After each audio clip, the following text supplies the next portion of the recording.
Hi Libra, welcome to your May 2023 tarot reading. I'm Kate Smith-Gores. I'm a Reiki master and a tarot intuitive, and these are the collective messages for all of my Libra friends out there.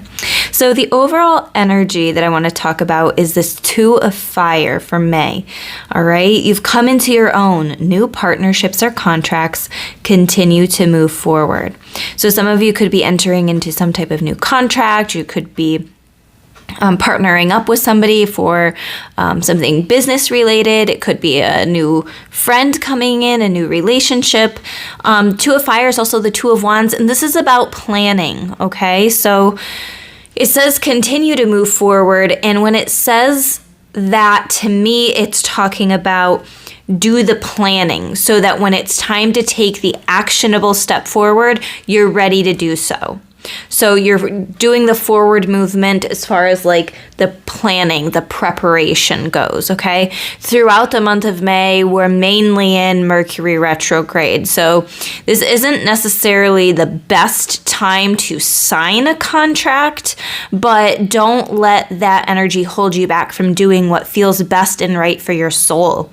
This can definitely be a good time to remember to slow down and look at the fine print, look at the details. Okay? So instead of rushing into signing something when you're in Mercury retrograde, this is that reminder, okay, we're going to have somebody else look at this. We're going to be actually like reading through this, whereas before we would just be signing. And then we might catch something that we otherwise might have missed, even if it wasn't Mercury retrograde, right?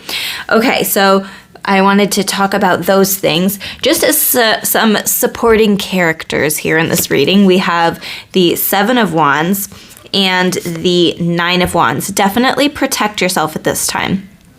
If you have a business and you don't have insurance yet, this could be your sign to get some insurance to cover yourself. Not saying that anything is going to happen, but look, she's created this energetic bubble of protection around her. This is also protecting yourself from judgment from other people, right? All of these wands are coming at her, but she has herself inside of this bubble of protection. This is saying nothing is going to get to you. Nothing can get to you if you don't allow it, all right?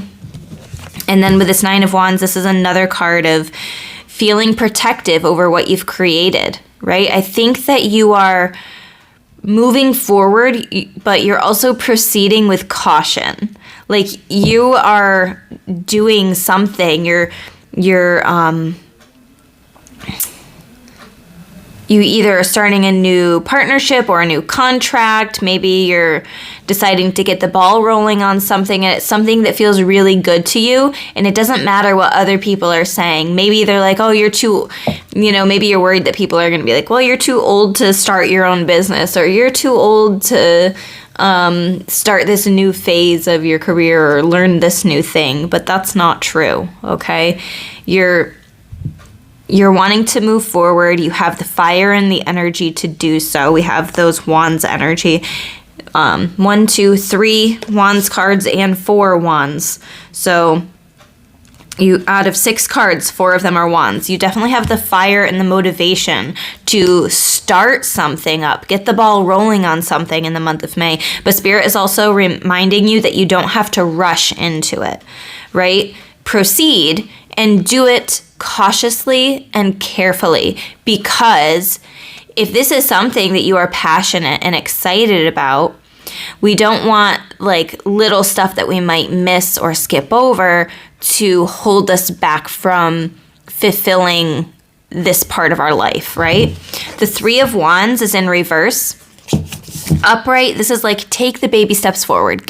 You've done the Two of Fire, you've done the Two of Wands, you've done the planning, the preparation, and now it's time to move forward. This is in reverse. Spirit's saying there's still something that you need to be taking a look at. There's still something that needs to be kind of wrapped up first, and then you can take your forward movement. Spirit's definitely saying, the Chariot card popped out. It is in reverse. So what they're saying here is, yes, we want you to be moving forward, but we don't want you to be rushing into it because you feel like it's something that you have to do. Okay? I feel like some of you are moving forward with something that feels more like an obligation. That's just something that I'm picking up on. And that's only going to resonate for some of you. There could be a big change and shift coming for you in Cancer season. So that would be the end of June into July. This is the number 7 card, and the Chariot is represented by the sign Cancer. Or the Chariot card is associated with the sign Cancer, I should say. So it could be Cancer season, the month of July. But there could be, like, you could be starting something now that will really start picking up in the month of July. So maybe you're not seeing the immediate movement or the immediate effects of it right now, but I feel like by Cancer season, you'll start to see the fruits of your labor, I guess. You'll start to really find like the passion and the joy and the excitement again, and it's like, yes, I can move full steam ahead. So 6 of Wands, when I see the 6 of Wands, I think of baggage. So there's something that you have to wrap up. There's like an obligation that has to be fulfilled, and there's also a moving on. And I feel like in this process of this initiation that's happening, this initial energy, whether it's finding a business partner, finding a soul partner, finding something that lights you up and you're passionate about, whatever this might be for you, I feel like in this, there's also a sense of healing, a sense of moving on and moving forward. And in doing that, you might be moving away from something. You might be physically moving. It could be a card of travel for you. But I do think that this is very, very beautiful energy, and I'm excited for what's coming in for you. Okay, so the next card I want to talk about is this, Enter the Flow. And it says, there are myriads of options available to you. Even if you feel rushed to act fast, you'll be better able to make a long-lasting and confident decision by heeding the voice of your soul. You can either step back and wait, inquire and consider, or meditate and pray, or you can push ahead in harried hopes that it will all work out. I'm telling you, like, I didn't hand pick this out of the deck. Like, this, I shuffled, this is the one that came out, and this is going exactly along with the messages that I was just talked about is, paying attention to the details. Don't feel like you need to rush through things, slow and steady. Things do tend to come together in the end, but avoid a dramatic situation that later requires an unraveling. Look at all your choices. Then exercise the many different ways you can express yourself. Feel how liberating it is to make a new choice and to sail past ingrained habitual responses instead of reacting. Once you've made an intentional choice, lie back and be carried by the winds of flow in your greatest hoped-for direction. So absolutely, this is talking about slow and steady. Get into the flow. If you're put in a position where you need to make a decision or a judgment call, follow what your intuition is telling you to rather than say what other people are pushing you into or what society is telling you to do. It's, consider your options and don't feel like you're being forced into something. This should all feel like it's flowing. So I also want to tap into what are some potential challenges. Sorry, I just pushed the phone stand, so the camera's a bit shaky. But what are some potential challenges? I think that some of you are leaving like full-time positions or finances got a little bit shook up potentially from whatever this choice is. Like I think you're worried about not feeling stable because I think stability is very important to you. And I think that it can be hard to be in this state of flow, trusting that what is meant for you is not going to miss you. Because the King of Pentacles is in reverse. A potential challenge is that fear of not having stability, or maybe a relationship looks different. Maybe you're used to a relationship looking one way, but maybe you've entered into a new relationship and you're worried that it's not going to last, that it doesn't have the, I don't know why fortitude is coming to my head, but that word, but it doesn't have like the strength or the capacity to be solid and stable. So I think that there is a fear of something not being stable. All right, and then we also have the Sun card. A potential challenge for you with the Sun card is maybe you're starting to become the center of attention, and so not downplaying how awesome you are is going to be important. I feel like you stepping up, saying, look at me, here I am, I'm shining my light into the world, and this is me, unashamed, this baby is naked. So there's also a message there about being unashamed of who you are and whatever you're entering into this stage of your life. And then we also have the 10 of Wands. What I'm hearing is that some of you are afraid to lay down the burdens. You're so used to carrying a certain weight, whether that's financially or whether it's responsibilities that you have. Spirit is saying there are people here to support you and to pick up, to help out. I mean, he's carrying all 10 of these wands on his own. Spirit is saying you don't have to.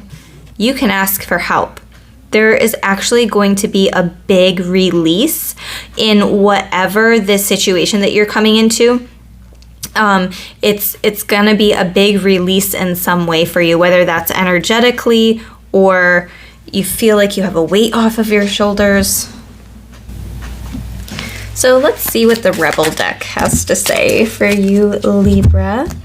It says, you are loved. Oh, this is a good card. You are here for a reason. Don't fuck it up. So this is absolutely telling you that your spirit guides are here. They're helping guide you on this path, whatever this new endeavor, this new relationship, this new partnership, this new experience that's coming in for you. You're here for a reason. This is part of your soul path. This is part of your purpose. Don't mess it up with your bullshit, right? Quit trying to self-sabotage. And I know that you're not doing it intentionally, but just that little reminder. And then it says, you need a good fucking cry. Get the ugly cry on. Let that shit go. Your soul will thank you. I feel like you haven't been allowing yourselves to process your emotions in quite the way that you need to.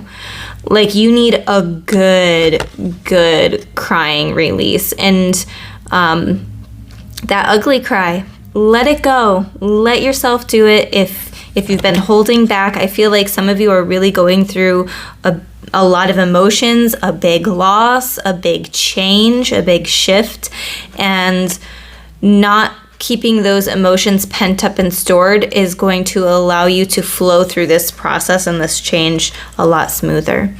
And then it also says, you are giving too many fucks, give 0. So you might be holding on to an idea, you might be hanging on to somebody's opinion of you or their word or something like that. And I think that Spirit is just reminding you that you are the sun, you are the boss in your own life. You are the light here, and you're giving your power away. You're giving too many fucks about either what somebody else thinks or how somebody else is feeling at this time. And Spirit's like, just focus on yourself. Just focus on, focus on your healing, on being the best version of you, and focus on this new experience that's coming in for you. So this card is from the Deep, Dark, and Dangerous Oracle, and it's titled, I'm not even going to try to pronounce that. But the key word here is service, and it's number 22. So if you want to look up Master number 22 or Angel number 22, you definitely can, and that will give you a little bit more in-depth analysis of what this energy could be bringing in for you. But this card says, service does not mean servitude. Service should not be blind or bind you. Do not give your time to people who do not appreciate you. Justice will be done. The duality aspect here is service versus servitude, misunderstanding versus understanding. So is there a situation that you're in where you feel like you want to be helpful, you want to be of service, but the situation started to change and it felt more like it was binding rather than you enjoying yourself and you getting something out of it as well? So what this is also saying is that if you're feeling called to be charitable, to volunteer your time or do something in that capacity, not only is that going to be a huge help and service for other people, but that can be also servicing a part of your mental, emotional health, because when you're helping take care of others in that type of capacity, you're also helping take care of yourself. All right, so these are the messages for you, Libra. I hope that you have a beautiful month of May. I'm also all of a sudden seeing the numbers 444, so I do think that you have some stability coming in for you. You might be seeing 444 on the clock. Don't know why, but I just got that download. And then also selenite can be really good. If you want to sleep with some selenite by your bed, that can help clear you, cleanse you while you're sleeping, and help you feel a little bit recharged when you wake up in the morning. That might be helpful in some way. So selenite could be a good crystal for you in the month of May. But anyway, if you're looking for a personal reading, go ahead and schedule on crystallizewithkate.com. But before you go, please hit the like button. You can comment if anything was resonating. Subscribe to my channel and hit that bell for notifications so you'll get to see when I post more videos like this. All right, I will see you guys later.